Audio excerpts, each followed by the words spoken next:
Okay, go ahead. All right, I'd like to convene the Sherwood School Board for January 20th, 2021. And we'll open in a work session on rethinking high school post-pandemic. Dr. Cordy? Thank you, Chair Allen. We're excited about this conversation this evening. Welcome, Mrs. Barron. And as we've shared with you leading up to this evening, there are so many conversations happening regionally and I'm sure beyond on a national level about what does education look like after the pandemic, and and then quite practically those conversations are happening also in departments of support services and the like. But I'm going to turn it over to Mr. Bennett to set the stage then for what we hope will just be a real informal, meaning there's not a slide deck, a conversation about what these possibilities are, and start to share some of the exciting thinking that's coming from the high school. So with that, Mr. Bennett. Thank you, Dr. Cordy, Board of Directors. This is literally one of the most exciting conversations I think we get to have. And I don't know that there are a lot of benefits from a pandemic, but I do know that we have this unique opportunity where we had this major disruption to how we do business as a school district that we've never seen before, not as a school district, but as a school system across the nation, across the world, really. Suddenly we find ourselves with tech-savvy teachers, more tech-savvy teachers, more tech-savvy kids. We've got this infrastructure in place. We have a new way of doing business, a new way of thinking about doing things. And so what do we do with this unique opportunity? What have we learned that we want to see continue? And this is really a K-12 conversation. Actually, it's a pre-K to 20 conversation. This goes beyond, and I think some of those lines will blur more and more as this conversation evolves. But tonight, we really want to focus on the high school. That's likely where the biggest change is in the K-12 system, just because of the nature of the kids and the independence of the kids. So just know that tonight's on high school, but it is really a K-12 conversation. And we've had some of those conversations a little bit at other levels. More of the conversation has occurred at the high school level. And it's interesting, assistant superintendents, we've engaged in this conversation a little bit. Other districts are having this conversation.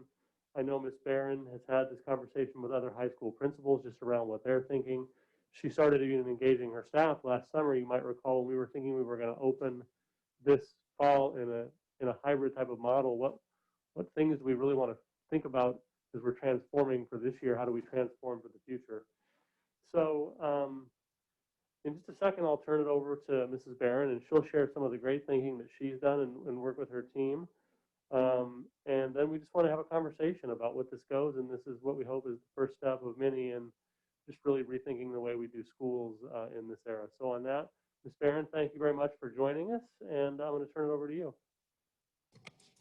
Good evening, everyone. Thank you for the opportunity to be here tonight.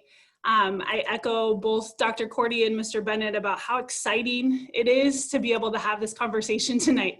In the midst of so many things that maybe aren't necessarily exciting, we get to start to maybe think and shift a little bit to think about what could be, who we could become as Sherwood High School. And so, as Mr. Bennett said, we started this work at the high school level last summer when we pulled together about 40 of our teachers and staff to start to dream about school. What could this be, given the fact that the puzzle has kind of been exploded in terms of what school is and what it's set out to accomplish. And through that work with our teachers and staff, we came up with just a variety of plans and thoughts around how can we allow more flexibility and student choice and agency, and how can we make sure that students have the opportunity to accelerate when they want to accelerate, or intervene when we know that students aren't getting the things that we hope that they're getting the first time through in a class. And so we had all of these thoughts and plans, and then of course, as we all know, the pandemic continued on, and a lot of the things weren't able to come to fruition. But over the last 4 or 5 months, my team at the high school, we've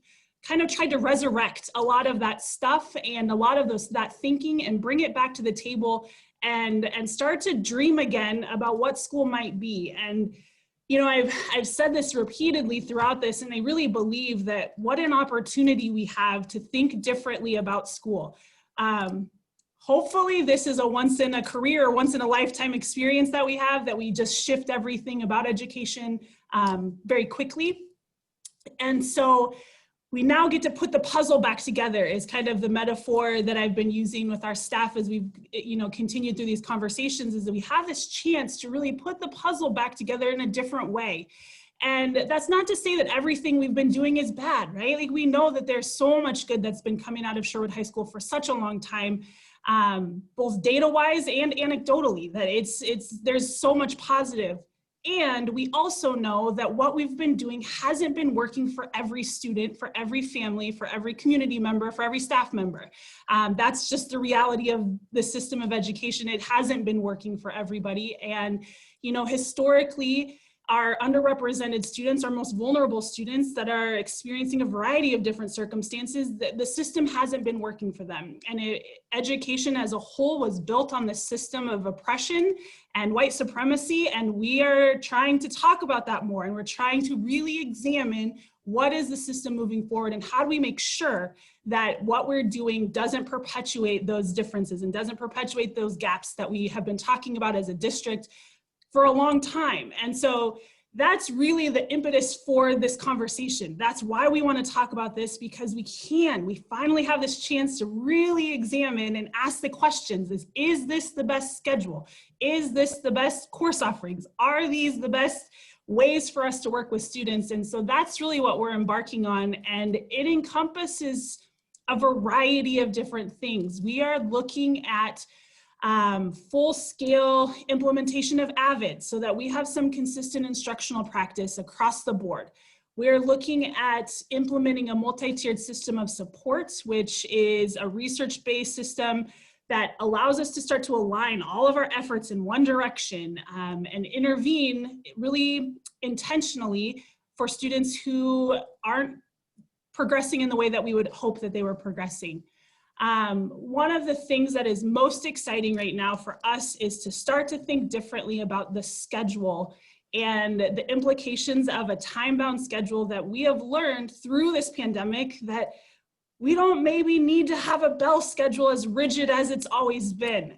Students are showing up to their classes. Our attendance is off the charts. It's better than it's been in the last 10 years in terms of kids engaging and being a part of classes. And we're not ringing bells at their house to bring them to class. Like, they're showing up of their own volition. And so, as Mr. Bennett said, we're really starting to think about what are some of the lessons learned from the pandemic that we can carry forward. Things like a hybrid model of classes, like a college schedule is kind of how we're starting to talk about it. Is, in a traditional college setting, you have maybe a biology class that has a lecture period or lecture time, and then you have a lab that's a longer period of time on a different day. And so how can we start to think about all of that differently, and how can we make this an opportunity for us as opposed to just reverting back to what we've always known just because that's what we've always known? And so, as Mr. Bennett said, we just wanted to open the conversation with you, talk about this, and think through what might this be for Sherwood High School, and what should we be considering as we move forward in this discussion and move forward with this work, because there's a lot of things. This hasn't been done at a comprehensive high school of our size. This isn't the conversation that has occurred in all of my professional research and networking that I can find. I can't find a comprehensive high school that's similar in size and scope that we are, that has really started to explore this new flexibility and change and things like that. And so we really would be on the cutting edge and doing something that I believe wholeheartedly will best serve kids. And so we need more perspectives. We need as many people and voices and expertise in the conversation as possible so that we can make sure that we do this well and we don't just change just for change's sake, but we really do ultimately provide an opportunity for our students to have the best educational experience possible.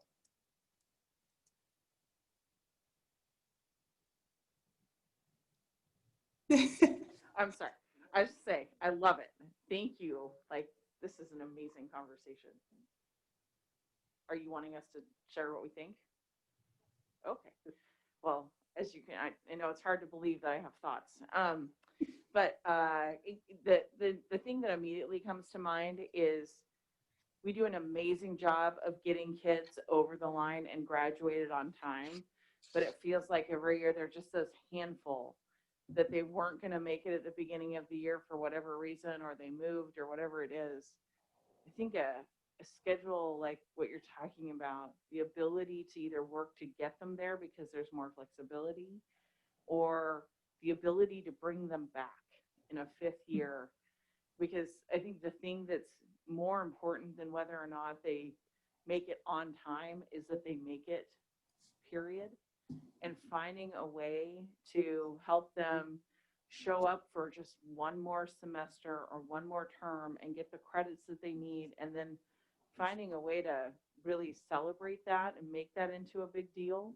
I think I think that could make a difference for a lot of folks that are just, I don't know that I can finish. I don't know that I can do that. And then does it really matter, right? Does it really matter that I finished? I think we've got to reach those kids that are just right on that line, and life circumstances just got in the way. So those are the kids that are on my heart. Other thoughts or I'm right there behind you. I think this is an exciting thing. It's not only that we're seeing how we can do things differently, but we're also seeing our education partners in, the colleges and the secondary level. They're looking at ways of doing things differently so we can provide more opportunities for our kids. I think one thing I would like to look at, in addition to just schedules and stuff, is looking at our graduation requirements as they are now. Because I think right now, a lot of them are geared towards assimilating all kids down that college track. And we know that, with all the advent of technology, a lot of these jobs and careers that people are heading, those jobs and careers that people are trying to get into aren't going to be lasting a lifetime. They're going to be much shorter periods. So you're going to find people having to go to school, learn what they need to do, and then in 10, 20 years, those jobs may start to disappear and they're going to need to be retrained and moved on to something else. So I think that's going to become more of the norm than what we see now. And I think trying to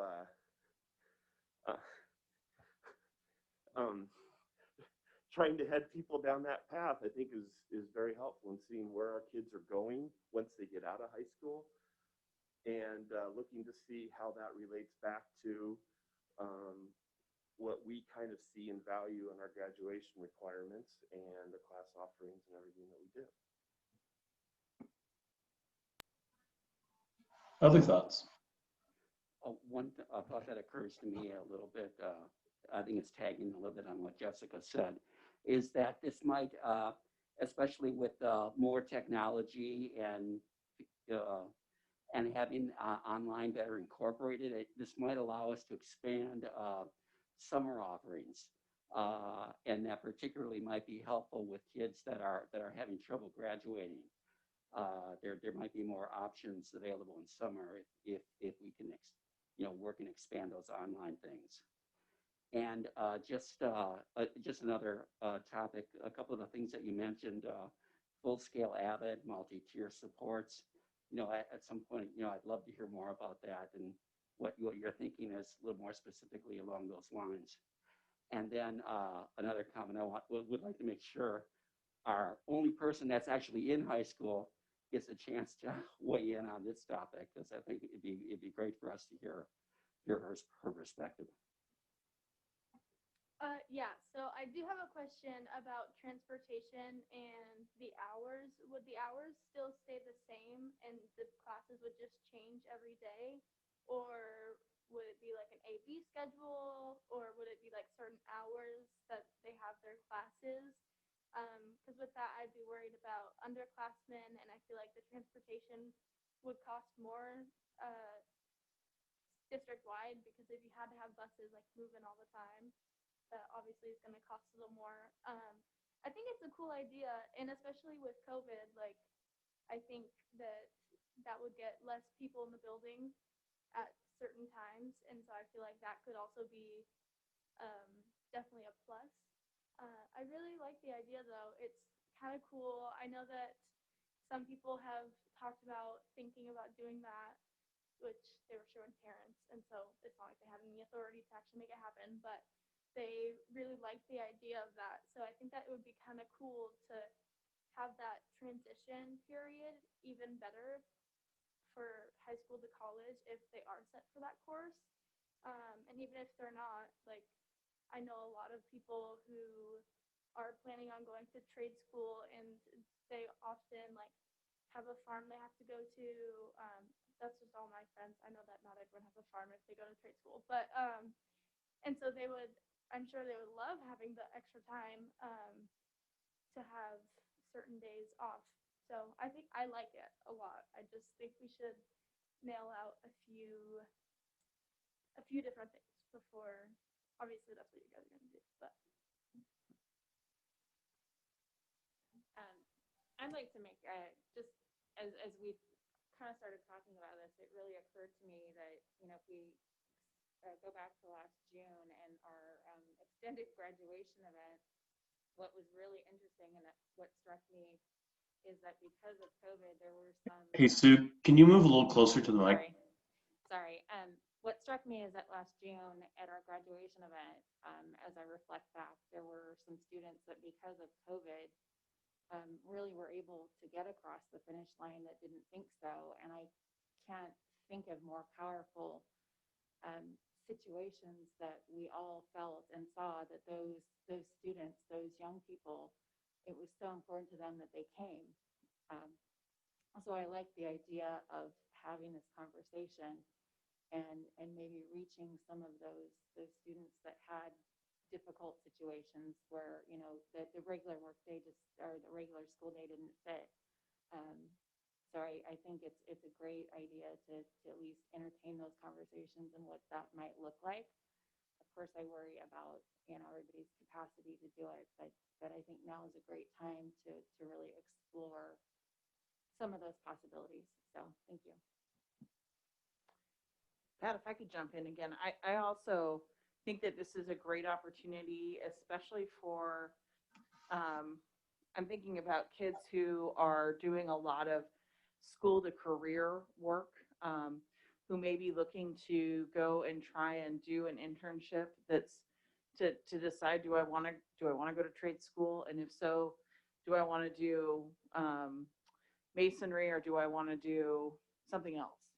And getting an opportunity through a revised schedule to have more time to actually do an internship during the day. Because those aren't things where you can just show up for an hour and then, okay, I'm headed back to school. You need to be able to spend some real time and a structure that would allow for that in a more cohesive way. And whether it's trade school or whether it's culinary and the track that we're doing there, or whether it's even some of our special needs kids who just if we could give them some more time, they could learn and do some on-the-job training. And by the time that they're graduating, they're also fully integrated into kind of the next steps of what a job looks like for them instead of just, okay, now what? And so I just feel like really focusing on how, looking at some of the special populations and some of the special circumstances, talking to both graduates as well as existing high school students about, what would have worked for you. I think maybe some really good starting places. I'm just really grateful that the team at the high school is spending time thinking about this now, so that there's enough room to do planning. And I know that that's really hard given everything else going on. So just grateful for you. And I'll just quickly add, I think that the pandemic has caused all of us so much opportunity to sort of rethink a whole lot of things that you thought needed to be the way they were because that's the way they'd always been. And now we've learned they can in fact be different. So being able to even just ask fundamental questions like, what is the purpose of high school? And what are the different ways we can accomplish that purpose or purposes, and does that need to look the same for everybody and play out the same way, I think is really a really exciting opportunity. I'd like to just add one other thing that really, as we're looking at what the future looks like, what an amazing way to welcome back students and kids to our buildings, and really kind of, entice them to want to come learn. I think that really makes a lot of sense. Thank you. So do you need anything more from us tonight, or are we about good to go and we can let Christine work on MacGyvering the board meeting? I think we're probably good to go. I would like to just address Ms. Holloway's question about transportation a little bit, because that is something we've talked a fair bit about. And it kind of expands a little bit. A couple of things we've talked about, and we don't have any plans at all, truly. It's just been just discussions about what might work. But things we've talked about have been things like, you know, freshman and sophomore years may look more similar to the way they do now, where junior and senior year looks a little bit different. Going to your college, not your internship piece, thinking about looking more like a college campus where kids get a true interim between college and high school that's, you know, starts out more rigid, ends less rigid. And then to the transportation piece, as we've talked about it, it's almost like there's if we can make it work, and we don't know whether we can make it work, but you almost have like a school bus operating like a city bus, which runs 3 routes just in perpetuity throughout the day, and kids come and go as they need to go. And it could be that our day runs 0 period through 6 period, and there's opportunities for teachers to work early, and opportunity could work well for our staff too, giving them more flexibility in our day, right? All this flexibility that we think we may have the opportunity to tap into only benefits everyone. And you asked a really good question. I just want to make sure we address it, because that is something we put some thought into. And frankly, it's a potential barrier, but we think it's one we can probably power through. But that remains to be seen. But I just want to lay a little bit out on the table. And Chair Allen, if I could just jump in for a second, and before we adjourn so that Christine can MacGyver whatever she needs to for our next meeting, I do really just want to take a moment to just really appreciate Melissa. You know, we are just so thankful, Melissa, to have you on our team, and your relatively brief time as a high school principal has been riddled with things that most folks would never even have imagined having to deal with, and you have been the consummate professional thinking about the big picture, and when we all every day are so pulled into the minutia and all of the pieces that go along with leading in the middle of a pandemic. And I just really want to just to say that we appreciate your thinking on this, and really it sounds like I can speak for the whole board, and I'm not at all surprised that these were the responses and reactions to this conversation. But we'll be excited to help along the way, provide feedback, enter into conversations, whatever that looks like. So we will stay tuned. Thank you. Thank you very much, Dr. Cordy, and thank you, Board of Directors. It's like I led with, it's exciting. It's also very daunting and kind of overwhelming to be doing something that's never been done before again, right? Like, we've been doing this for a while. And so I just appreciate your support, and I will appreciate your feedback and thoughts as we move through this planning process as we get ready to welcome our students back into the building next year. All right, so unless there's anything else, we're going to go ahead and adjourn the work session, and we'll reconvene at 7 o'clock for the regular board meeting.